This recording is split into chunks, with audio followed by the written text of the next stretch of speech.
好，关这边的顶礼拜其实伫无几天进前哈，都是伫礼拜，其实我们看到这是有2000多名的劳工，他们以6步1跪的方式哈，跪天跪地，为什么好像劳工朋友安尼呢？听讲最近哈，退休的军公教慢慢上街头啊，他们也要跪吗？要跪谁呢？我们要看的是，到底谁让这些阶级对立，谁不去解决问题？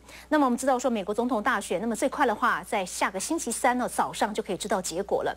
其实我们要这段谈话当中来点出的是，一个国家元首该做什么？最基本的不是就是把资源公平分配吗？不是就要照顾弱势吗？这一场来自于美国第一夫人蜜雪儿的演说，引起在场的可以说是全场动容。她点出的就是一个总统应该做的代志。可是为什么同样身为国家元首，马总统把国家划个安安呢？完整听听看，9月5号，美国第一夫人蜜雪儿当时在民主党的全国代表大会当中，她怎么说的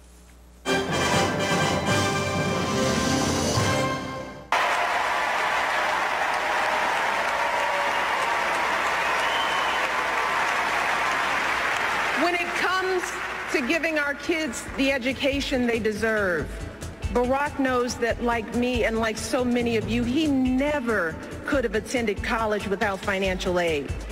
And believe it or not, when we were first married, our combined monthly student loan bill was actually higher than our mortgage. Yeah, we were so young, so in love, and so in debt. And that's why Barack has fought so hard to increase student aid and keep interest rates down, because he wants every young person to fulfill their promise and be able to attend college without a mountain of debt. So in the end, for Barack, these issues aren't political. They're personal. Because Barack knows what it means when a family struggles. He knows what it means to want something more for your kids and grandkids. Barack knows the American dream because he's lived it. And he wants everyone in this country, everyone, to have the same opportunity no matter who we are or where we're from or what we look like or who we love.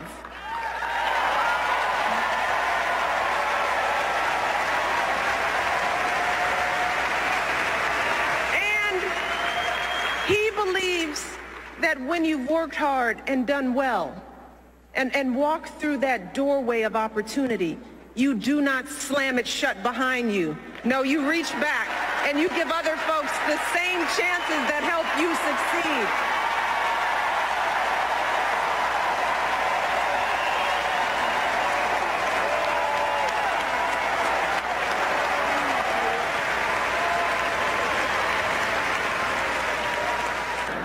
That's the man I see in those quiet moments late at night, hunched over his desk, poring over the letters people have sent him.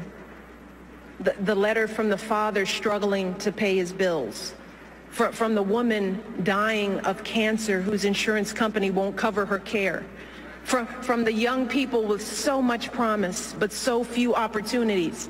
And I see the concern in his eyes.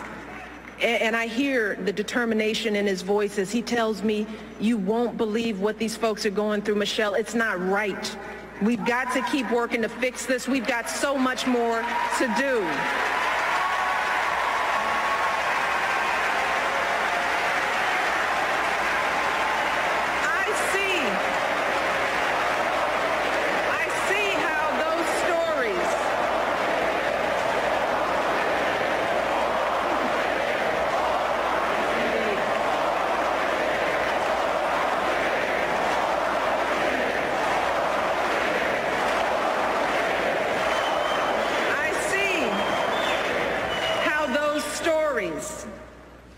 Our collection of struggles and hopes and dreams. I see how that's what drives Barack Obama every single day. And I didn't think that it was possible, but let me tell you, today, I love my husband even more than I did 4 years ago, even more than I did 23 years ago when we first met. Let me tell you why. See, I love that he has never forgotten how he started. I love that we can trust Barack to do what he says he's going to do, even when it's hard, especially when it's hard.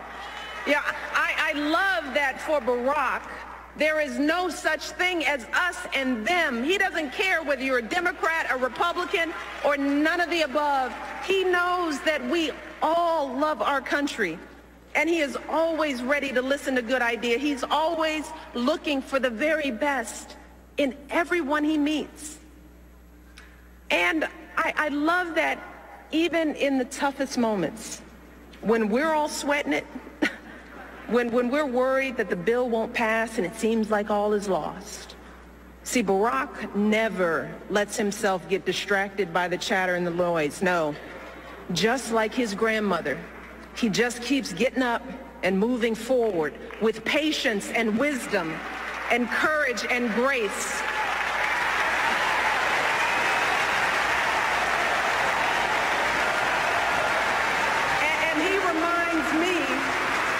He reminds me that we are playing a long game here, and that change is hard, and change is slow, and it never happens all at once, but eventually we get there. We always do. We get there because of folks like my dad, folks like Barack's grandmother, men and women who said to themselves, I may not have a chance to fulfill my dreams, but maybe my children will. Maybe my grandchildren will.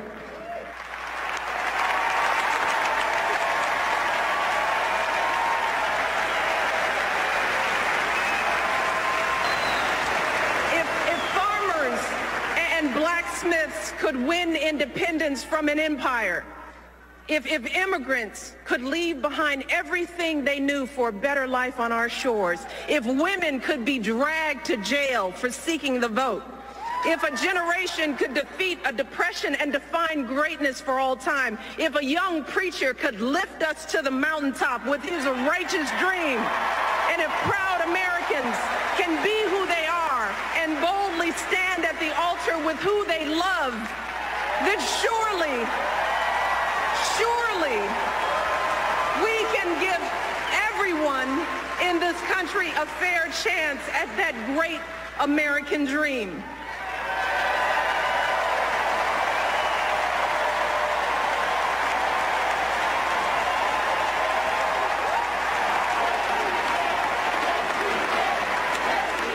And let me tell you something, I say all of this tonight, not just as First Lady, no, not just as a wife. You see, at the end of the day, my most important title is still Mom-in-Chief. That if I truly want to leave a better world for my daughters and for all of our sons and daughters, if we want to give all of our children a foundation for their dreams, and opportunities worthy of their promise. If we want to give them that sense of limitless possibility, that belief that here in America, there is always something better out there if you're willing to work for it, then we must work like never before. And we must once again come together. 来，请问一下徐老师，我们再一次在听，而且这次更完整，对照台湾现在的氛围，治国无方。许多阶级之间还呈现对立，一个总统应该做的，不就像是蜜雪儿所讲的吗？对，小英，我们上次听的时候是2、3个礼拜前，那时候还没有我们讲这些什么劳退的问题啦，军公教上街头啊，劳工上街头的问题啊。可是我今天听了以后，才觉得我觉得那种感触更深。他谈的是什么？他说奥巴马关心的是 personal， 不是政治，他关心的 personal 是美国老百姓的生活如何。可是我们现在情况是。劳保倒了，我们要去这个军公教这个退休人员这个退休金取消了，结果后来发生什么事？砍这个立法委员的什么9A，小英这些后来都发展变成政治第二个，他讲说最重要的是团结啊，没有分什么党派，也没有分什么，为了下一代在努力。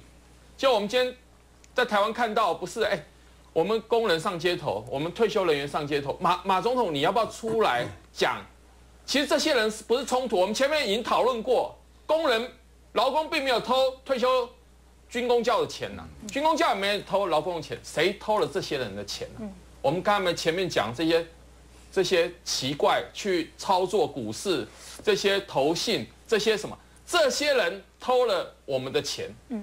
小英，可是现在问题就在这里，现在好像台湾在谈阶级对立，马总统，你这时候不要去关心你捐的钱，也不要关心你每个月存多少钱，你要出来谈这些事情。所以，当退休的军公教也要走上街头，奇怪，让所有的资源可以公平分配，照顾弱势，不就像是米歇尔所讲的，就是个国家总统应该做的事情吗？其实周美青有讲过一句话说，马英九是很不会体贴人的。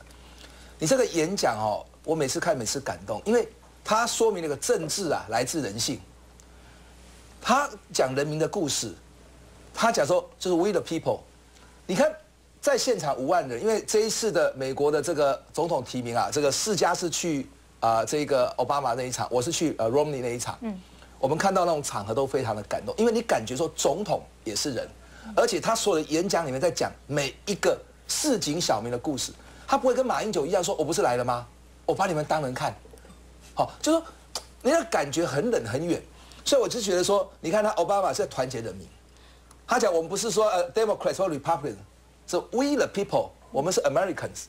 这种把大家团结起来就是用爱，然后用这样的一个同理心啊，而且他告诉我们说，奥巴马没有变质，奥巴马在4年前跟他的家庭的关系、爱，或者是对弱势或认真，到今天的4年后还是一样。可我们来看，就是说马英九。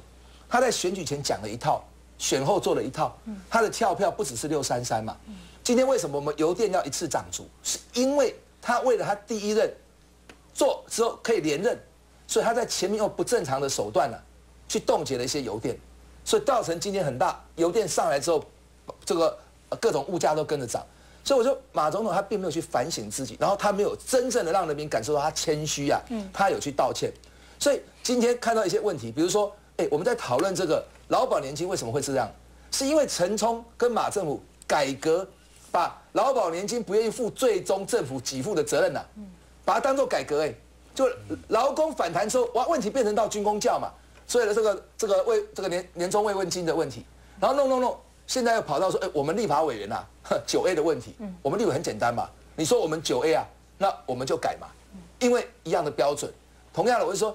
其实马总统他一直还在做政治的操作，他在这里面看到很多政治的算计。其实我觉得台湾人民永远没有放弃马英九总统，可是现在真惨的是台湾现在熊迫切的问题，好像通通都出在马英九总统身上。休息片刻，我们再回来。